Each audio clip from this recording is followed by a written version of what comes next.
Oh boy. Okay, we're on. Okay, now Well, hello. Welcome. Welcome. Hello. Welcome to the world of comics at Diversity Comic Con. And just thank you, everybody watching. Thank you so much, Ramon Gill, for putting this together. The FIT for hosting it once again. And just what a wonderful opportunity to learn about the wonderful world of comics and the diversity and representation of humans who make comics and read comics and appear in comics. So today we have a wonderful panel about international comics with 4 people who represent very different traditions and parts of the world, and very excited to find out about what their work and what brought them to comics. So to introduce myself, I'm Heidi MacDonald. I'm the editor-in-chief of The Beat at comiccon.com. I also write for Publishers Weekly about comics, and you can find me when there are live comic conventions. You can usually find me moderating panels and hanging out on the floor. So we have 4 wonderful creators, and I'm going to have them introduce themselves. So if you just want to say your name, your title, and where you are from, and we'll start with Mark. Hi. Okay. Hi, everybody. It's funny. We had a little false start before this went live. We thought we were live and we weren't. So we're retreading in a new way. Yes. Great to be here. Thanks so much for having me. So my name is Mark Siegel, and I have a couple different hats. One is I run First Second Books, which is Macmillan's graphic novel house, and Heidi's been there, since before even the inception of First Second. So we've journeyed for about 15 years together on this big adventure that has a whole bunch of books from many creators. And then I also have my own projects that have always been going alongside of my editorial life. So I have some picture books and some graphic novels, one adult graphic novel, and then some younger graphic novels. And so I guess I'll probably weave in things from both sides of mine. Yeah, I just to state the obvious, in the Zoom times, we have the cat, the Zoom chat cat, and mine has decided to join this panel because he's really interested in comics. So nice. Welcome. So so Budjette, tell us your name, title, what you do. Yes, my name is Budjette. It's pronounced Budget. Please do not ask me anything about finance or economy or anything like that. I'm a comic book writer, although maybe I should start writing comic books about the economy so that everything will just fit, right? I write. Yeah, it's a easy sell. I write a comic book called Trece with Cajo Baldissimo. We've been working on this since 2005. Started as a self-published comic, eventually got published in the Philippines, last year in America through Ablaze. And this year, the anime adaptation of Trece came out on Netflix. Yes, I grew up in the Philippines and only recently moved to Denmark, where my day job is I work for Lego. And, oh boy. Okay. No, you did not just say that. Changing the topic of this panel immediately. Yeah. Awesome. This is one of the founding members of AFOL Middle East over here. So yeah. So Zaid and Yasser. Yeah. Yes, hello. Zaid Aladham. I'm an Arab Canadian writer, graphic novelist from originally from Jordan. Yasser and I both live in Dubai, and I write and he illustrates Whale Comics. We are sort of a breakthrough graphic novel that's written within and based within also the Middle East. So I think we can call ourselves a bit of a one of a kind, maybe. Yeah, I mean, there are a few there are a few local creators, but I guess we're one of the few that have sort of started and kind of continue to or at least self-publish and produce like comic books or graphic novels that, in the region. Our content is a little more adult, considering what comics are in the region. They're more focused on children, and the comics that are popular here are more compilation comics, especially the ones in Arabic. So we're more of like a series focusing on a character and a specific story. By the way, I'm Yasser Aladham from Saudi Arabia. I'm an illustrator. My day job is complicated,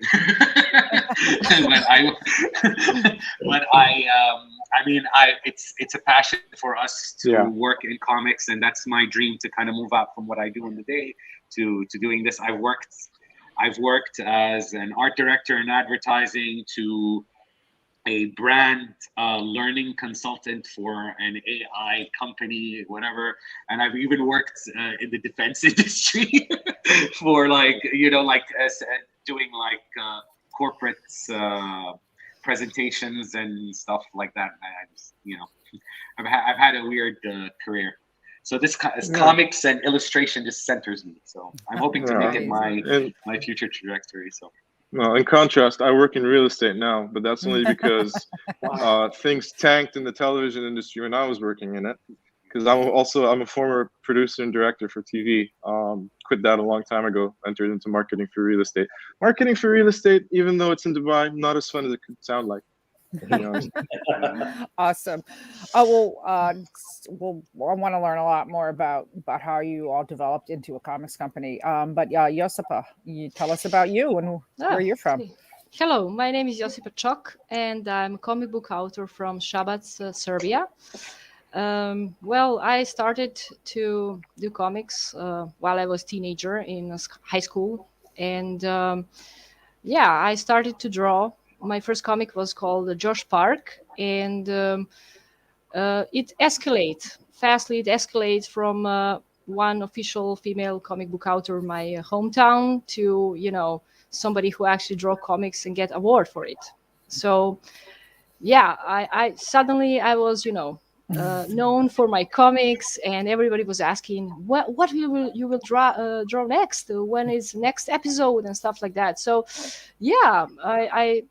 I'm into this completely. So, of course, I'm a web designer, graphic designer. I do IT, so it's not my daily job to draw comics, but it's something that I do for my passion. And I'm very glad and proud that I can come to Diversity Comic Con and represent my work in international scene, and to meet you all and to talk about this. Right. Fantastic. Well, let's start though. I want to talk just a little bit about the background of comics in all your different, because you all come from such different places, and they every country has its own comics tradition or history. And Josipa, did you read comics growing up? I mean, were there other cartoonists who influenced you? I know there are a lot of cartoonists from Serbia, but what was the Serbian comics scene like? Well, to be honest, I always like to read the foreign comics. I don't know if you guys heard Zagor Tenei. It's like Dylan Dog. You know Dylan Dog, right? Dylan Dog's a famous Italian. It is it's Italian comic as a mystery, kind of supernatural mystery comic. Yes, and I love to read this, and of course the Batman and Jim Lee and stuff like that. But as I'm growing up, I was more under influence of myself, because I was attending the High School of Applied Arts, and there was everything about art. So I draw all day, and I just express myself while everybody else was doing oils and paintings. I was drawing comics and illustrations. So ink was something in my blood, and I get this sense for comics, I guess, from my parents, because when I was a child, they would buy me the comic books and stuff like that to read, and I love it. For somebody it's fairy tales, for somebody it's comics. Right. But about the artists in my country, there are plenty of people who also do comics, different genres, of course. But I'm independent artist, and I try to follow my own path, and to do what I love. Awesome. Let's Budjette. Let's talk about the comics. The comic scene in the Philippines, because there is quite a very long tradition there, also, but pretty unique, actually. Yep. And just how you are, Okay. how you experienced comics, in with the first comics that you read that made you want to be in this field also. Yeah, is it okay if I don't know if this is the right time to share some artwork that I sent to Ramon, or should we do that later? I think let's see some artwork. Okay. Should I share it on my side? Maybe. Okay. Just so that, let me do that. And can you see my screen now? No. Am I sharing? No, you're not sharing. No. You're withholding. Oh my goodness! There you go. I need to click this button. Yes. That says share. Oh, Nope. nice. Awesome. Oh, wow. Amazing. Okay. Wow. Is that my screen or is that Ramon's screen? Let me see if I do this. Is it now full screen? Sorry. No. That looks great, man. No, but we can see it. Yeah, we Ramon? can see it. If you can Okay. go. Oh, Ramon's screen. Ramon, is it okay if you click the full screen on the bottom? Okay. Yeah. So this is comics from the 1950s and the 1960s. During this time, Philippine comics were being circulated in the hundreds of thousands, outselling newspapers. And in the 70s, that was when we had the big Filipino migration to DC and to Marvel, right? So we grew up with these comics and also Marvel DC comics. Next slide, please. In the 90s, I was part of this group called Alamat, which is legend in the Philippines, and we tried to, inspired by Image and Dark Horse, we tried to do our own comic books. Next slide. Around 5-6 years later, there was a big anime manga influence that came into the local art scene, and you could see a lot of these titles come up, and obviously influenced by that. Next slide. And this is one of our most popular characters. Her name is Darna, and it's about a little girl who found a magic rock, and when she swallows the rock and yells, "Darna!" into a superhero, right? So she's like Captain Marvel, Shazam, mashed up with Wonder Woman. And there's still a big debate on, who was created first, Darna or Wonder Woman. Nice. Anyway, next slide. So obviously she's been updated. She's had TV shows and movies and radio plays. And for the longest time, no one could create a character as popular as her.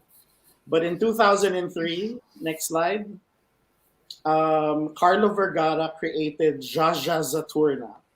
And next slide, please. And what he did was he got the template of Darna. And in the next slide, you'll see it's about a man who swallows a magic stone, and when he yells the word Zaturna, he turns into, next slide, Jaja Zaturna. Okay. When he finally turns into a real woman, the first thing he thinks of is, finally I can join that beauty pageant I've always wanted to join. But of course, since it's a comic book, her town gets attacked by zombies, giant frogs, and aliens. Next slide. The comic book won Best Comic Book of the Year. It got turned into a musical. Next slide. It got turned into a movie. Next slide. And soon it'll be an animated feature. Wow. So it just goes to show that you could still take an old story and find a way to tell it in your own voice and find a new audience for it. Next slide. One of the comic books that really kicked off the independent scene in the 90s is The Mythology Class by Arnold Are. Next slide, please. And it focuses on a bunch of college students that suddenly have to find the creatures from Philippine folklore who have been hidden and have been trapped in different parts of the Philippines. Next slide. And then some of these creatures don't want to be found, of course. Next. Ella Arcangel she's a mambabarang, essentially a witch that uses insects to cast spells. But she does that to help her neighborhood in the squatters area. Next slide. After Lambana is also set in Manila, where people and magic live side by side. But in the next slide, you'll see that the government cracks down on anyone using magic in Manila.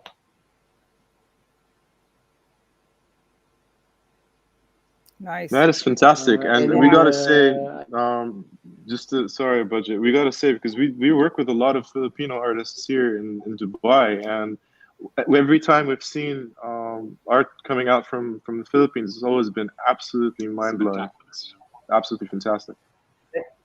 Thank you very much. Yeah, I was about to ask about what the art scene is like in Dubai, but thank you for saying that. Yeah.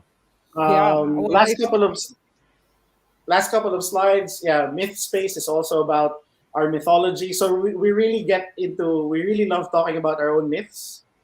Next. More on Myth Space, and then we finally get to. Okay, sorry. So I just wanted to share with you, penlab.inc is a website where you can now find and read for free the latest Filipino comic books. Nice. Yep, next slide, and then we just one more.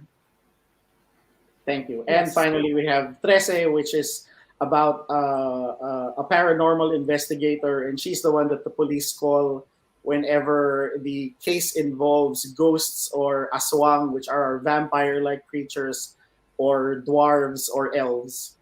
But that's it. A really quick snapshot of what's happening in Philippines. Well, it's amazing how this whole incredible world of comics exists, and the creativity, and it influences everybody around the world, which is the internet. That's one really amazing thing that it's done. So I'm going to come to the Dubai tradition last, because I think probably we have the most questions about that. Because Mark, comics in France, it's pretty much, the homeland for a lot of comics. Yeah. So. I mean, for me it is, but so I'm based in New York here, and I've been here quite a long time. But I grew up in France, and I had. So I grew up. I was doing comics of my own as far back as I can remember, but I had, obviously the tradition in France is very well established. It's part of the mainstream reading diet of people. So it's not like in America. When I came to the States, there was still very much a ghetto of like indie comics that were not on most people's radar. And then there was, of course, Marvel and DC, but it was actually pretty moribund in the late 90s. It was not healthy. And it was still, even then, the comic shop was like a kind of a dungeon where, very few females were ever to be seen. And, so, and it was like, I mean, I'm exaggerating because there were a lot of things going on, but there was a real scene going on in the indie comics. But I had grown up in this, where you can be on a literary show with like, Pulitzer Prize winners and a comics person. That was not unusual. Our school books had, comics every few chapters, and so they were really considered a proud part of the heritage, which was, that it was. I didn't realize that was a kind of a privileged thing until I came to the States. And when I grew up, I was lucky. I mean, I was very, very lucky. I got to, there were people who are kind of legendary names, like that I got to meet at a young age, like Enki Bilal and Hugo Pratt. Hugo Pratt's daughter went to my high school, so he would kind of show up, and the comics people among us would be like, the gods are walking among us. Was he Corto chaperoning? Maltese. What's that? Yeah. Corto Maltese. Yeah, Corto Maltese. Yeah. He's very, very popular here. Yeah. It's considered a great kind of school. It's almost like a school of comics of its own. And then I got to meet Mobius, Jean Giraud, when I was 14, and kept in touch with him until he died. And I used to go to his studio and get like, mystical sessions, where he would kind of look at my projects, some of my early stuff that will never see the light of day. But and I knew at the time that was a kind of an extraordinary thing. But it's only grown in value. And then fast forward, I came to the States for college, and there wasn't this kind. I missed a certain kind of graphic novel, and so then later I got into publishing, and I went through about 12 years with my own projects getting rejected everywhere I sent them, to the point where, and at the time I lived in Boston, and then I thought this was going to be my lot in life, was to never place a project, and I was submitting them overseas and in the States. And then I got a job in publishing because I had to make a living, and so I was designing picture books. And then I got, that same year, basically, my wife and I moved to New York, and suddenly doors opened, and incredible things happened. I got my first break as an illustrator in picture books. Then I got my first graphic novels, and at the same time, around the same time as my first picture book came out, I was offered my own imprint, which is, a publishing house within a bigger publishing house, to launch First Second, which is the kind of literary graphic novel house. It's one of the kind of editorial homes for people like, Jean Yang and Faith Hicks and many, many people. I mean, we have now about 300 projects in the pipeline, and some incredible, incredible creators. So I basically had to learn, and I'm not a businessman at heart, but I had to learn quickly about the business of publishing in America, which is different than other places. There's different ways that it works. But that's the quick version. So comics were always, for me, a passion, and but I grew up, in the tradition that was the kind of French and kind of Western European tradition. And I know when you started First Second, I know you brought over some really incredible French cartoonists like Christophe Blaine and so on, and Svar, yes, Svar and Tronan, and they had a very different reception than they perhaps would now. But we'll get back to that. That's right. That's right. Yes. So right. A lot of changes, but yeah, Zaid and Yasser, how did you? What was your exposure to comics? What made you want to be in comics? And tell us a little bit about Whale's secret origin, or not so secret origin. I guess I'm gonna have to start. Well, I'll put it this way: I was never really big into comics growing up. I have a passion for storytelling. While I was growing up, it's just it was one of those things that was recognized for me by my teachers, was that I was very good with language. I was able to articulate myself pretty well when it came to writing, both in Arabic and in English. So for me, it was all about the storytelling, really. When it came to comics, I think people would be surprised. There was never really a comic I actually followed except for Mad Magazine, funnily enough. So that was the one where I kind of followed through the entire way. Now, in the Middle East, there's no dearth of comic book followers. As a matter of fact, all through from about the 60s up until now, there's been various recreations and of Western, shall we say, comics, such as Mickey Mouse and the original version of Tintin.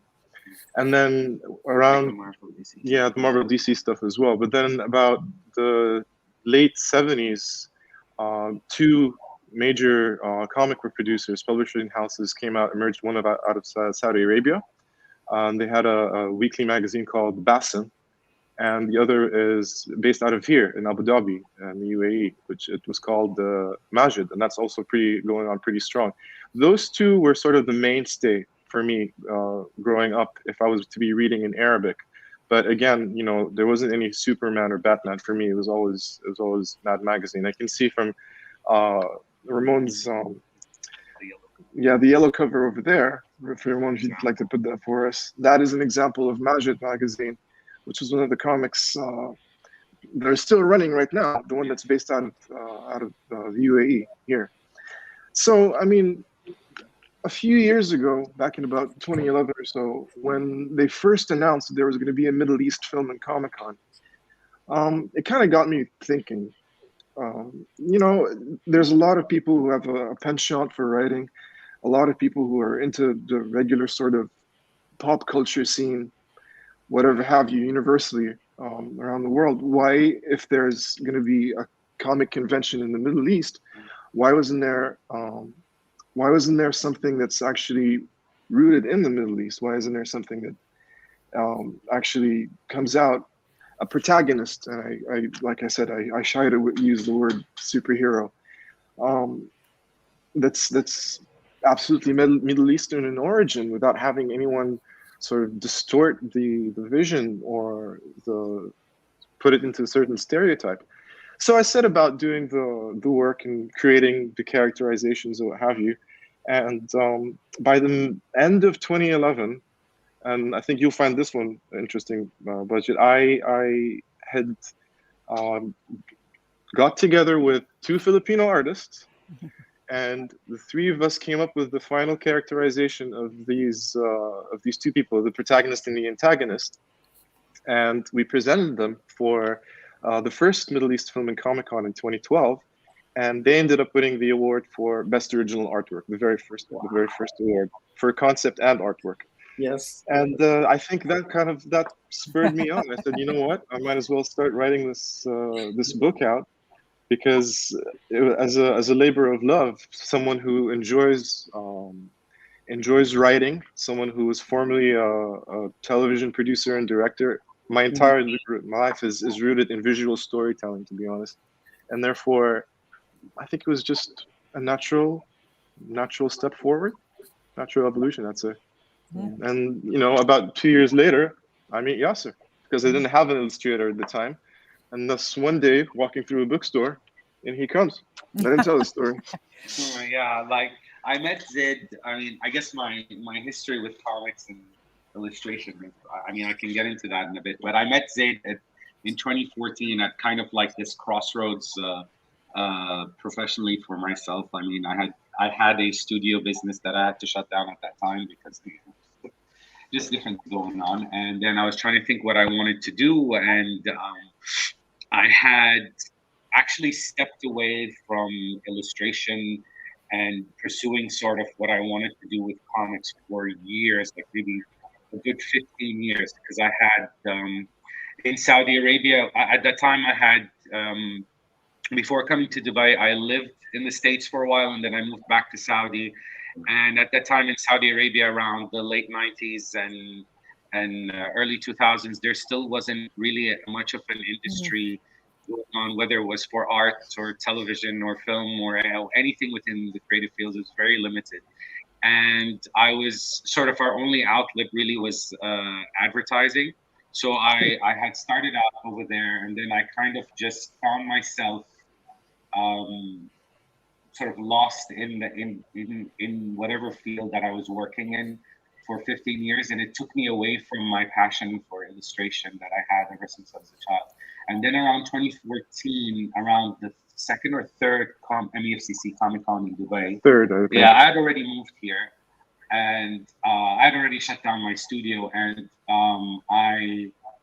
there was this competition for like a one-page comic that you write, illustrate, like you just build it from scratch. And I said, you know what? I haven't done this in such a long time. I believe I forgot that this is what I really wanted to do. And I said, let me take a crack at it. If I lose, then this competition, fine, I'll move on. But if not, maybe I need to see what it's all like. And the strip is actually on my DeviantArt page, but it was a strip called Dhulman, which is a play on an Arabic and like kind of Arabic English, which means the shadow man. And it's about this, the only shadow creature existing in a world that where there's only light, there's no shadow. And he's like kind of an outcast. So I presented this in the competition, and then it won first place. And I wasn't even in Dubai at the time. I was in like some meeting somewhere. And I was so shocked because it was the first time I ever won anything ever. and I was like way into my late 30s by then. And one of the nice things about the competition is you get to win a ticket to go to the local comic convention, and that was it. And so I was really happy to go to the convention, and it was hosted by a museum here called the Museum of Moving Images. So I went to their booth, and they said, "Oh, we have a surprise for you guys." I was like, "What?" you're going to get to have a 20-minute sit-down critique with C.B. Cebulski from Marvel. And I was just like, you're joking. Like, what? Wait, what? And I broke out into a sweat. And so I guess the last day of the convention, he came by the booth and he saw my comic strip. And then he told me, he talked about different stuff and where I was going. And he asked me a lot about my career. And he was like, one of the things that was funny that he told me, it's refreshing to see someone who isn't 16 or 17 at this convention with presenting art. It was like an actual adult. And he said, I'd like to see more from you. You've really got the building blocks of some very original art and all that stuff. And I think I just like kind of blacked out after that because I couldn't believe, something. I guess this is a little bit emotional now. I'm getting, when you come from a place where there isn't a lot of exposure to art and artists and people within your same frame of interest, and there's no industry and there's no encouragement, you kind of start to doubt yourself a lot. So I was like really, really at a low point. So to hear that, anytime someone came from that point on to try to criticize my choices as an artist specifically, I just like, nope. I sat with C.B. Cebulski, and he told me that I'm good at what I do. So I'm just like, I know it sounds a little immature, but that's kind of how my attitude about it was. But I met Zaid in a comic book store in 2014, again at a crossroads, and I had already met C.B. Cebulski before that, and I was like, I need to get into a comic book project.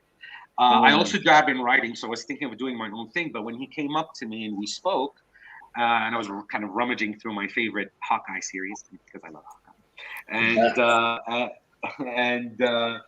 and he's like, look, I'm working on this graphic novel, but I don't know if I'm going to do it in comic books series form, And I said, let me take a look at the script and some of the sample art. And then at first I had joined in as a colorist, right? Because you needed a colorist. Yeah.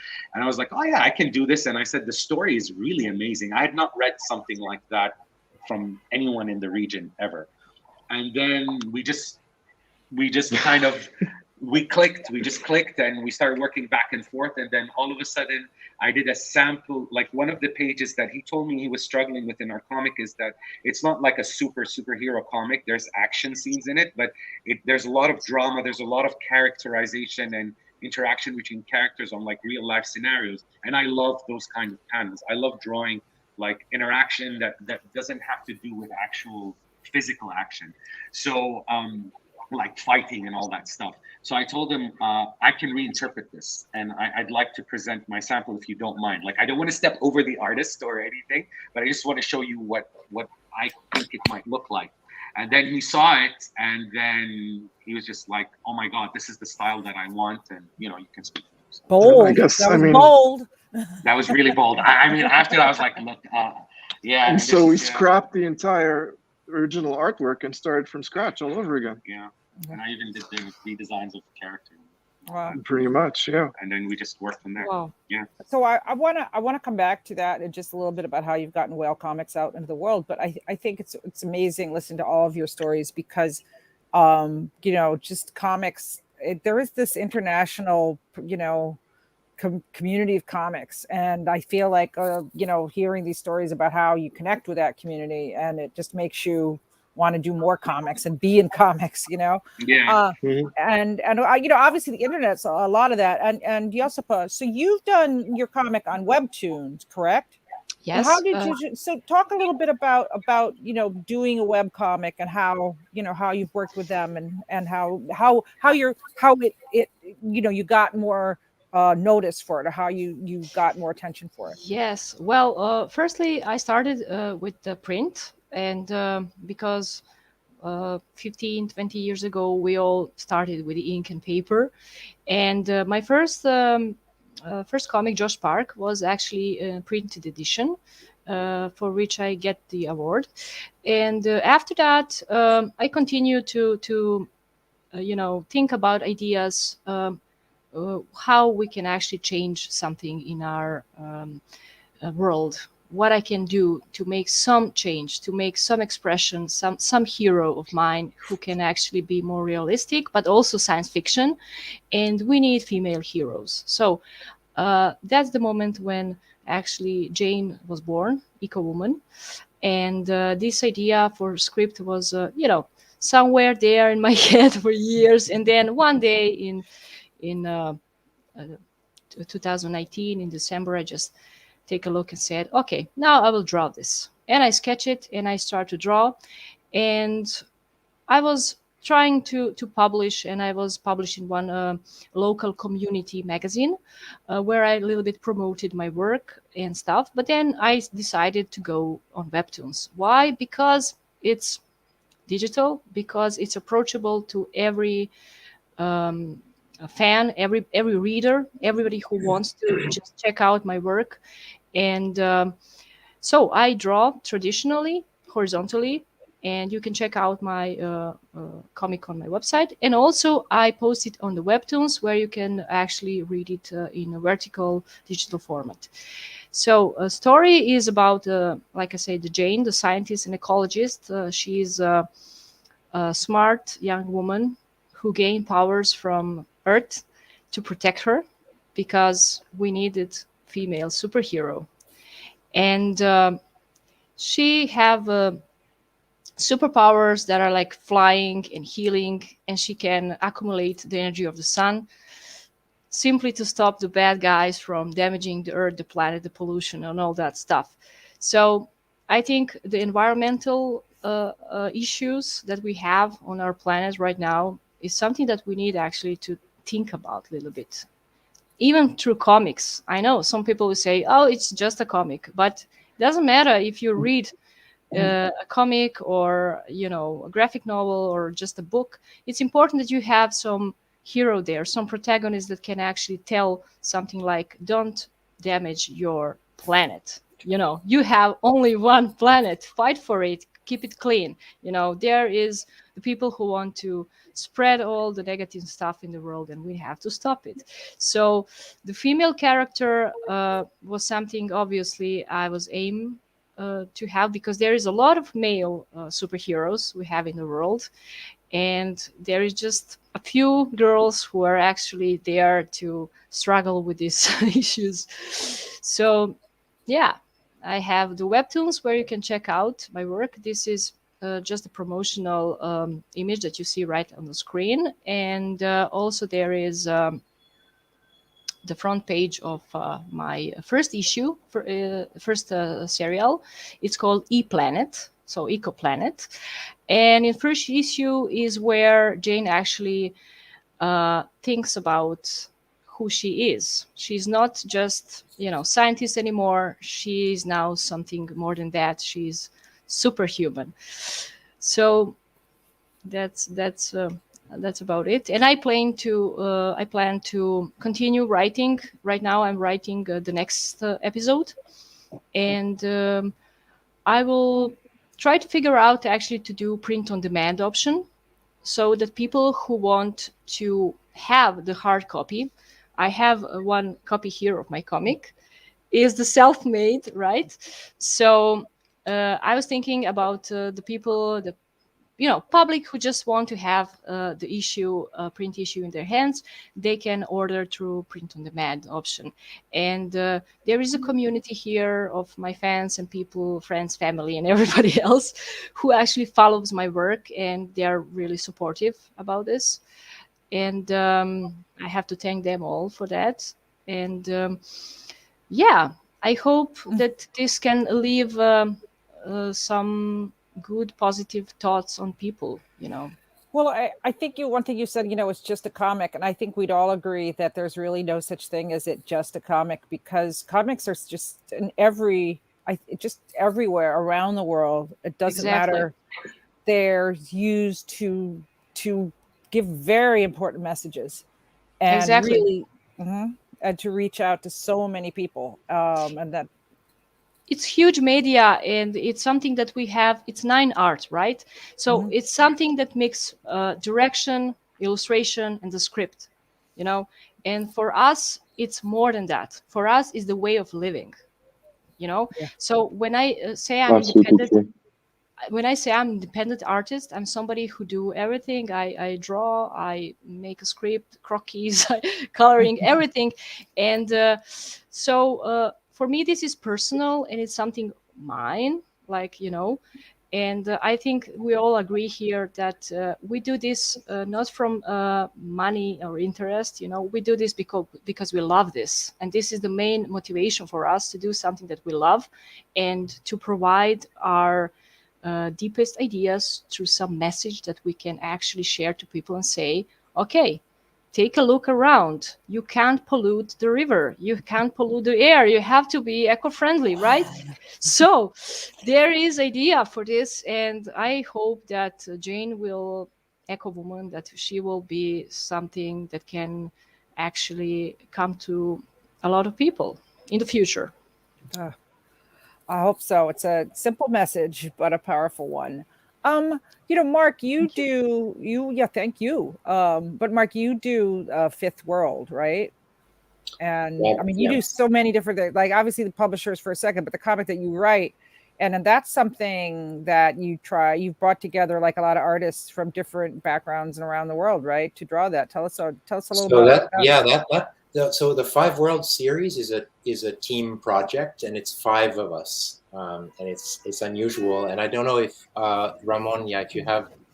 Okay, so that's the 5th one is coming out this fall, and it already came out in France. It's actually they have turnaround times much faster in France, but it's coming out this fall in the States, and it's also, this series exists in Italian, in French, in Vietnamese soon, in Russian, in Hebrew, and I'm forgetting, there's one other, Spanish picked it up. So that's been great also, is just seeing that pick up. And it's interesting that the press in different worlds responds differently to these books. In France, they went really deep into, like a lot of the things Josipa was just talking about. We're exploring. So my brother and I write this, and you don't actually see any of my drawings in the finished pages here, because I basically get up to the level of thumbnails, pencils, storyboarding. And then there's a team of 3. There's Matt Rockefeller, Xanthi Buma, and Boya Sun, who are incredible young talents. And basically between the 5 of us, we craft these stories, and they're each 250 pages, full color. So it's, with the last book now, it's going to be, 1,250 pages of story, and it's a big epic. And even though we're trying not to be, it's not delivering a pointed message, but it is very much exploring, like a lot of science fiction does, is a mirror to our present day and to our world. So we're exploring, the rise of autocrats and oligarchs and tyrants. We're exploring the environmental issues and the kind of the raping of the worlds by, greedy profit takers.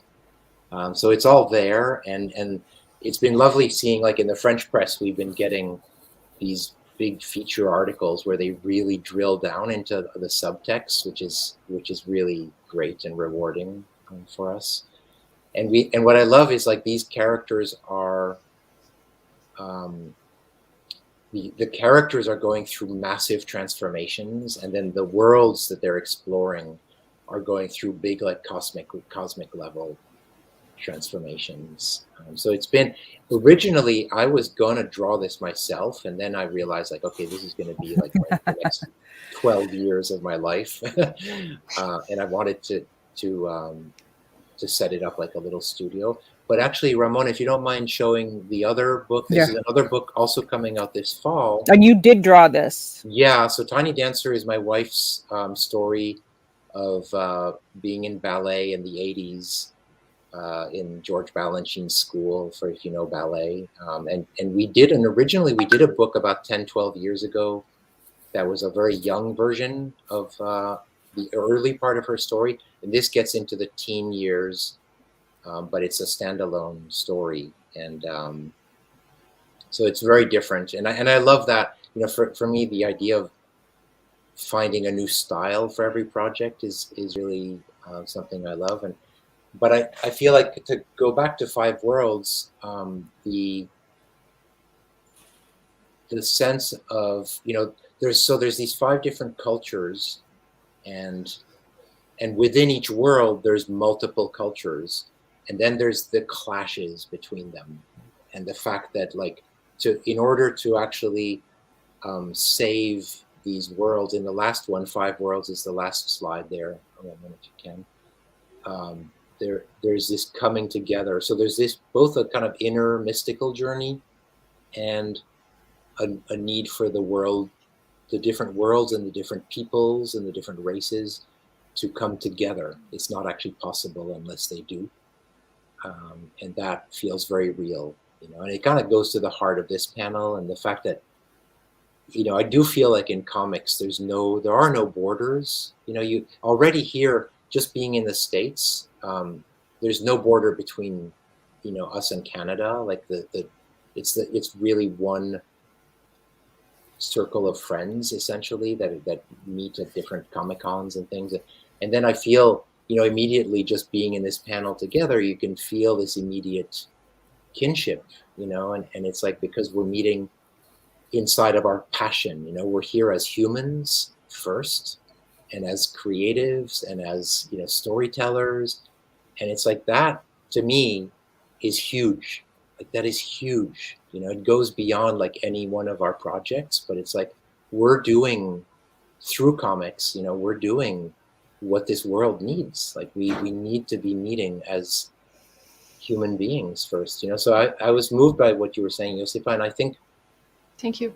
It's not, you know, I think the sometimes messages can be clunky and not delivered well, and then that's a problem. But good storytelling is supposed to give you some kind of survival information, right? It's supposed to give you like either societal survival or spiritual survival, or and I feel like we're all in this boat now. We're all in the same boat facing. Yes. Yeah.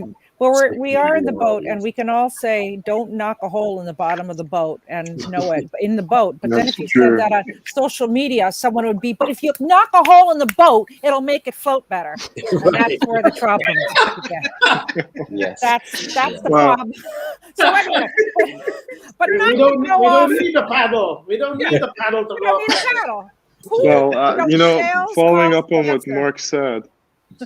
Sorry, Heidi. Following on Mark said, I think it was Tom Wolfe in the Electric Coolidge Acid Test, where he wrote something that really resonates, I think.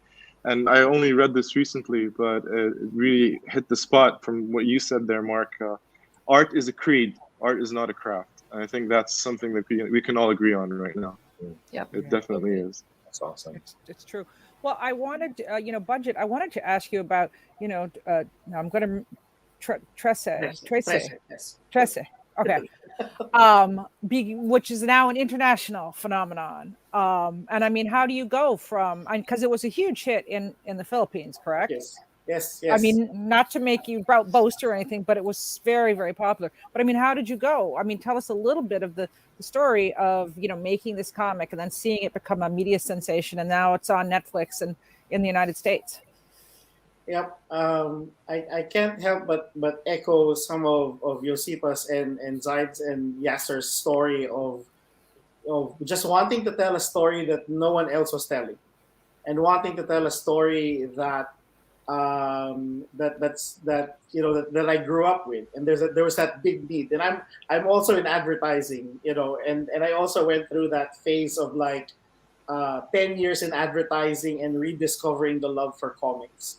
As I showed you on the slides, we right out of college, we tried to make our own independent company, and obviously that didn't go anywhere. So I got a day job in advertising. But through a comic book community of Alamat, that's where I met Kadjo. And whenever I needed an illustrator for an advertising job, it was Kadjo that I would usually call up. He was one of my usual suspects. I knew if I called him up, he could meet the deadline. Eventually, he got into advertising. So we were like 2 offices away, and we were using company equipment to coordinate making our comics. And then one day he just said, "Hey, Budge, do you want to go back and make a monthly comic book?" And I said, we have overtime every night. We come in at 9 in the morning and we go home at 5, not p.m., but 5 a.m. the next day, because we're like, having to churn out campaign after campaign, right? And I said, how can we possibly do a monthly comic book? But it was Kadjo who said, if you can give me a 20-page comic book, I will finish it in 20 days. And what he did was, during his lunch break, he would be drawing one page while eating, his sandwich or something like that. And true enough, he finished. I dug up an old script. I had an old script about Anton 13, tough monster hunter and slayer of aswang, of the vampires in the Philippines. I sent him the page, and Kadjo draws one page in an hour. And I said, wow, this might work. But when I saw the drawing of the guy in the jacket with his his weapon, fighting the giant beast, something just clicked in my head that I said, we've seen this tough guy too many times. What we haven't seen, especially in the Philippines, is a woman protagonist, a woman detective in a noir setting. So I texted back Kadjo. I said, hey, Kadjo, what if we make 13 a woman? And Kadjo said, that we can make her more badass if she was a woman. And in the same day, he emails me the sketch of Alexandra 13. And we never changed that design. We just said, okay, this is it. This is our character. And our first batch of 13 was photocopied, half of which we gave away to family. The other half we sold for less than $1. Eventually we found the publisher, and I think that was the lucky thing for us. After many years in the Philippines of no one taking a chance on graphic novels, there was one publisher, the same publisher of Zaturna, the one I just showed you earlier. That publisher was a young publisher, and she was looking for stuff that none of the old fogey publishers were printing, right? So she was looking for the new voices to be put on print, to put the spotlight on. When we saw Zaturna be published by Visprint, we took a chance and pitched 13 to her. And she's been our publisher ever since. And then, because we got published by her, Tanya Yuson, a Filipina producer, came upon our comic book when she was looking for stories that could be adapted and pitched to Hollywood studios. Tanya had worked for Disney and Warner Brothers when she came home to Manila, and she said, I want to produce something Filipino, but pitch it to Hollywood and put it on a global stage. She found 13, and it took her 10 years of pitching. 10 years of pitching it was, at one point it was a TV show, another point it was a movie, and it just kept, the deal just never pushed through for so many reasons. Until in 2018, Netflix anime division opened up, and the division said, we are now open for anime stories from other countries. And when Tanya and her partner Shanti heard that, they got the 13 pitch again and put it in front of Netflix. Netflix started to, it was a good meeting. And then one of the first things they asked was, do you think anything should be changed with 13? And the great thing about that was Netflix said, don't change anything, make it as Filipino as possible. And for us, that just made the project Kudos. more. Yes, thank you. They got Jay Oliva, who is Filipino that grew up in America. We got Filipino voice talents to do all of the voices, even in the American dub. And it just felt like a very, finally it felt like a project that we could call our own. And that's why, yes, you're right, Heidi. I think it was #1 in the Philippines for 4 weeks, 3 to 4 weeks. It was in America for a day. Hey. It was in the top 10 for like a day. #1 now. You know what? You take #1 for more. It was the first Squid Game. Oh yeah. But there, and we're still, and of course, Ablaze picked us up back in 2018, and very thankful that now the Trece is available in American comic book stores as well as globally. That's amazing. Nice. And so we're running out of time here. I don't know if we have any questions, but I do want to ask Zaid and just about Whale Comics and making your own comic book company and like a little bit of the story behind it, because it's kind of unusual. I was reading about it. If you want to tell us what it's about and about the story itself or about the journey? No, well, about talk a little bit about the story itself, and then just what it's about, because it's an unusual concept. There are several depths to the story as it started off. Part of it was an exploration, sort of an internal exploration as to what it is that how do I put this? The struggle between the id and the ego, the fine line between justice and vengeance, trying to put that within a social commentary that actually felt real, but in a bit more of a relatable way by adding a supernatural element to it. Now, the story itself revolves around a person. I would say it's a little bit more semi-biographical than people would think it is. What Ramon is currently showing actually is what we wanted to announce as our new logo and the cover for what we are hopefully going to release as the graphic novel sometime later, within the next year or so.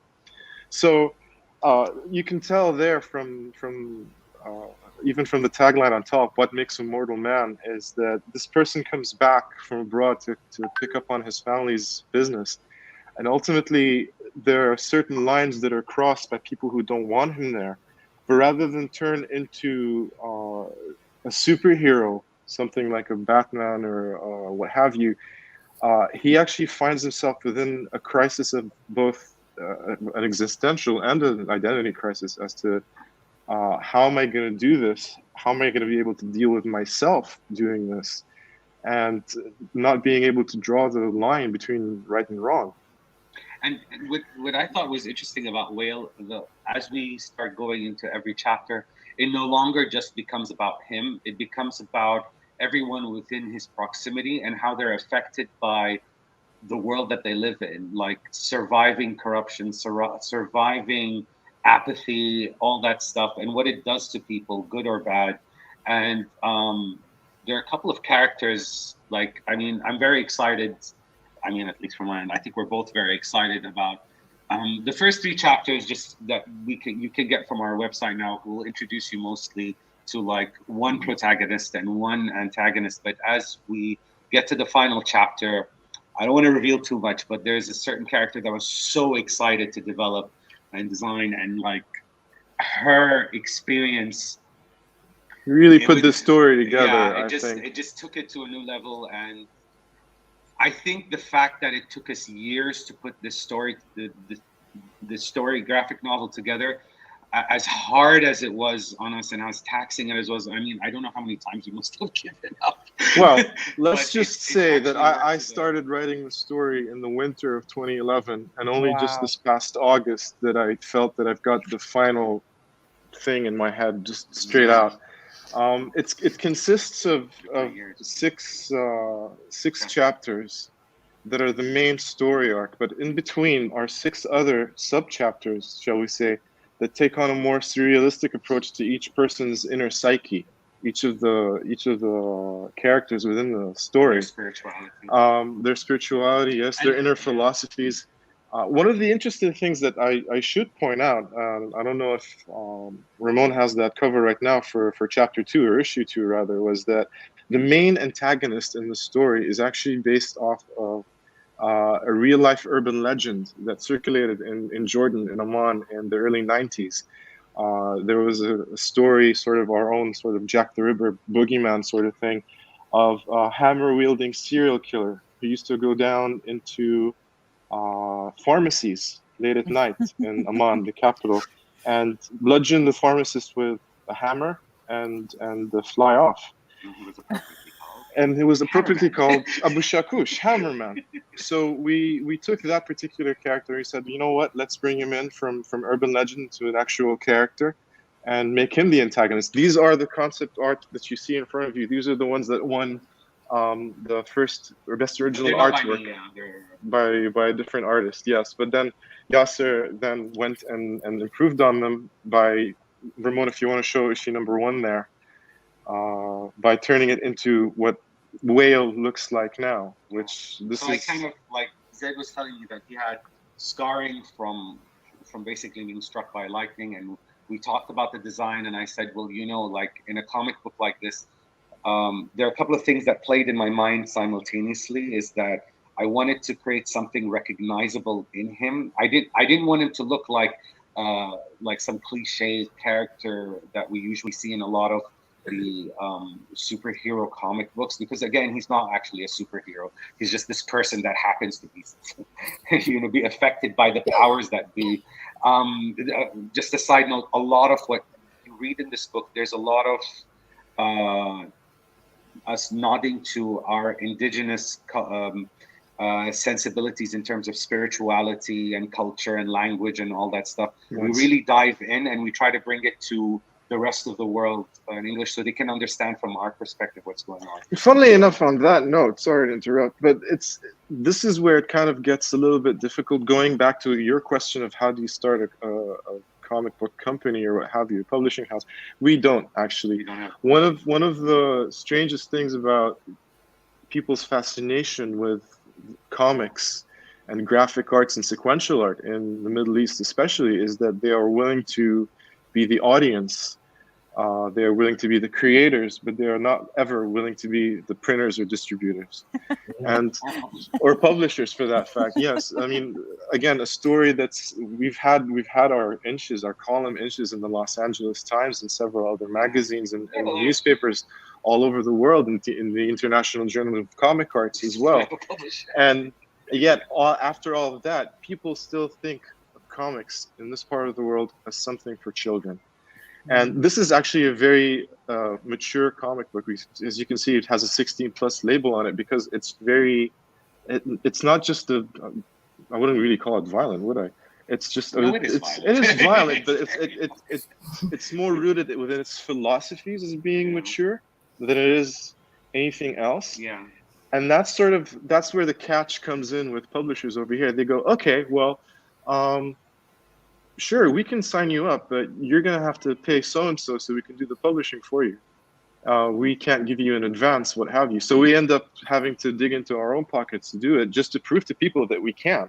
Well, have our names out there. That is the flip side of this beautiful community that we've been talking about on this panel, is that which is, it's a wonderful community. We're so, lucky to be part of it. And we're so happy to be part of it that we'll do it for free.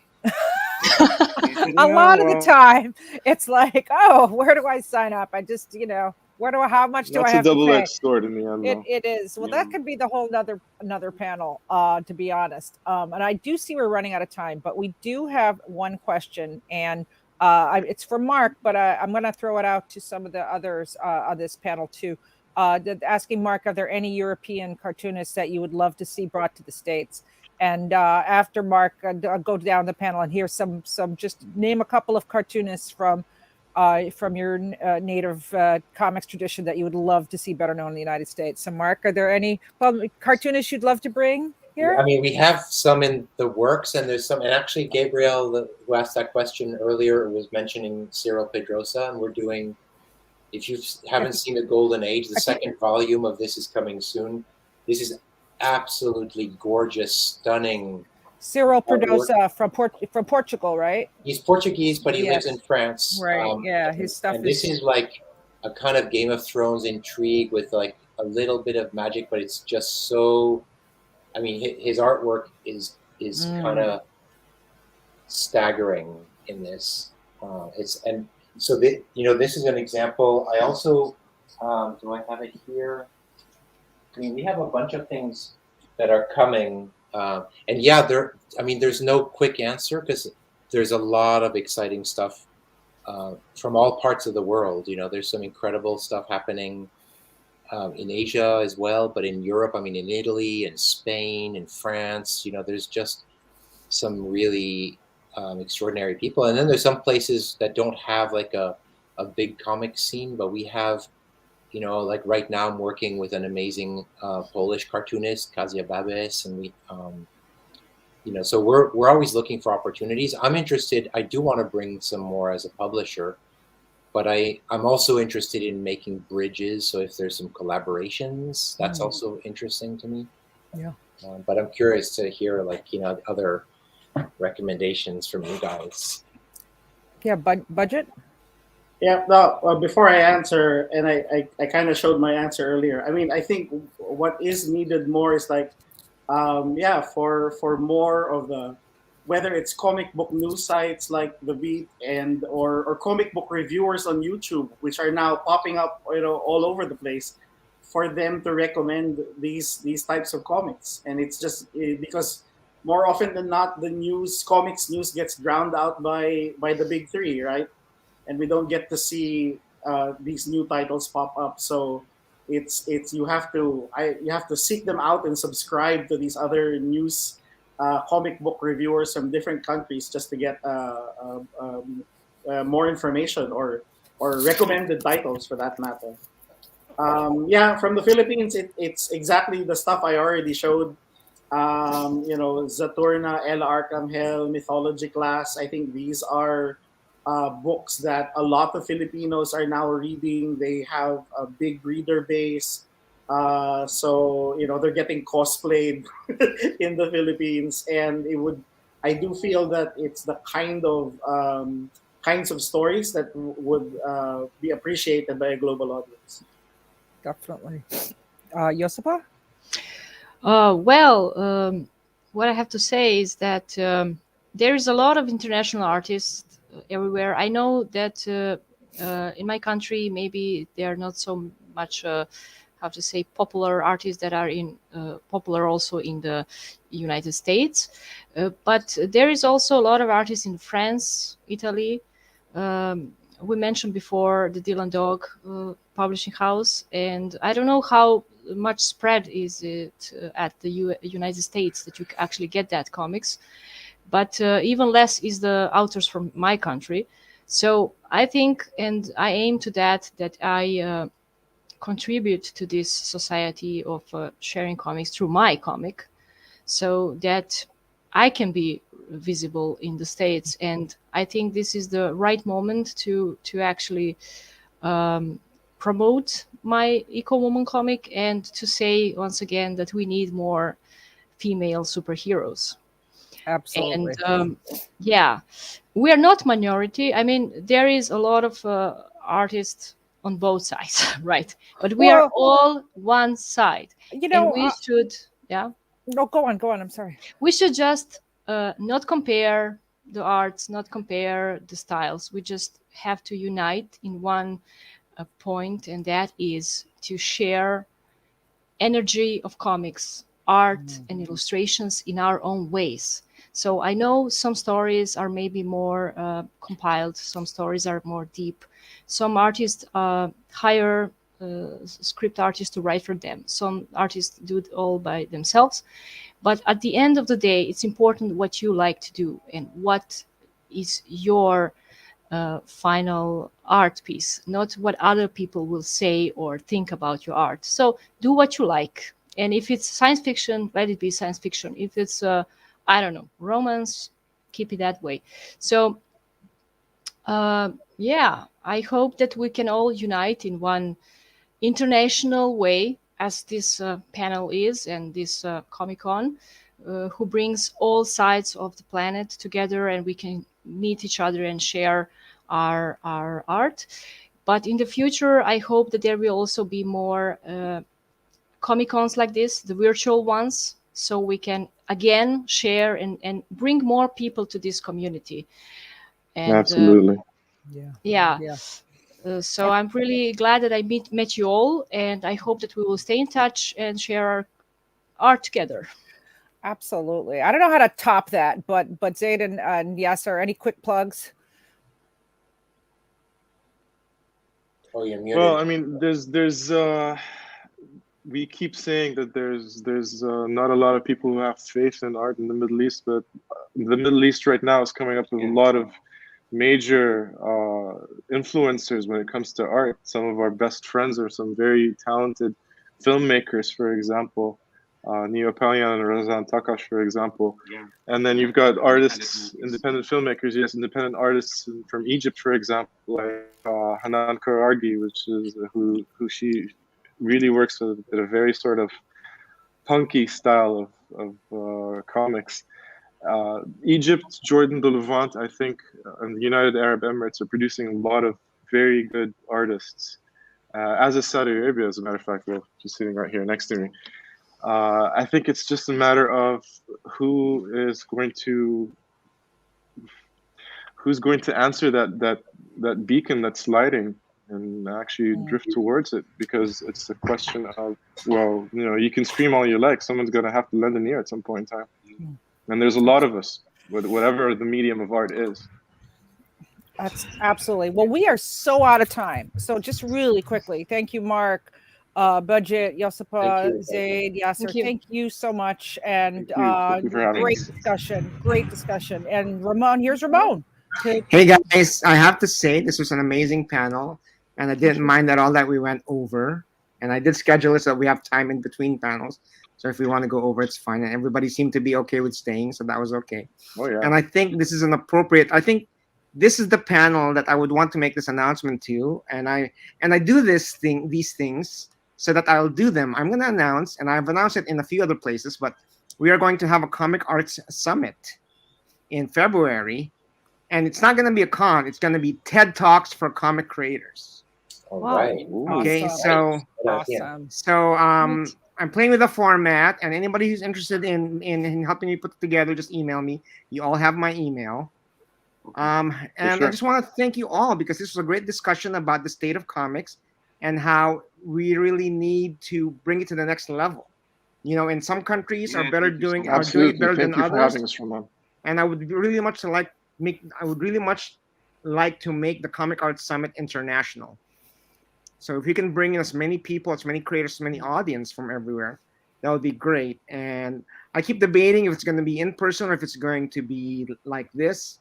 But I'm leaning more towards like this, because we can bring everybody in, not just New Yorkers. Can I say that I think that's the greatest idea? And I was literally thinking, while we were having this panel, that we needed to do that. So great minds think alike, and I think fantastic. I already have commitments from Andy Schmidt, from Comic Experience, from Anthony Marquez from the Joe Kubert School, and from Tom Hart over at the Sequential Arts Workshop. So anybody else can join us, can contribute something to the conversation of taking comics and graphic novels to the next level. So I'd like to thank you all for coming. Well, I think we can say right now, Ramon, that you've got us on board. Yeah. I think we're all in. Yeah. Sounds good. Anyways, two more things is that the Virtual Artist Alley is going on right now. I know that Zaid and Josipa are in it. So if you can join us, I will send the link right now. Oh my, here's my cursor. And we're having a party tonight, an AfterCon, that's also available on the website. There's a button and you can join us at 8:00 p.m. tonight. Great. And it's also in the Kumo Space environment, so it's virtual reality. You can walk around and talk to different people. And I'm sure some of you guys have already done it. Fantastic. Yeah, thank you very much, Ramon, for thank you very much for this. A great panel. Absolutely. Thank you all for being here as well. Really enjoyed this. That's same. And we can keep and we can continue the conversation in the Artist Alley. I know that some people have more questions for you guys. Okay. Oh, bye. Yep, for sure. Bye. Bye. Thank you very much. Bye, everybody. Thank you.